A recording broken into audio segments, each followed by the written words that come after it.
guys, it's Jonathan at Platinum Motorsport. Here today we have another G63 partial BRABUS parts. We did a add-on BRABUS front lip with the LEDs, also a BRABUS grill logo for the front, BRABUS hood scoop in carbon. We also removed the front grill guard just to give it, to me personally, a more aggressive look, and a cleaner look actually. It's lowered on H&R suspension, sitting on 24-inch BRABUS monoblock wheels.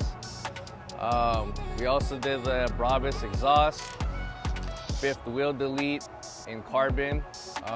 So with BRABUS, you don't always have to go fully widest. You can always pick and choose your add-on parts. So obviously this particular client didn't want to go complete wide body, so he just went with what we did. So hopefully you guys like this one and stay tuned for more.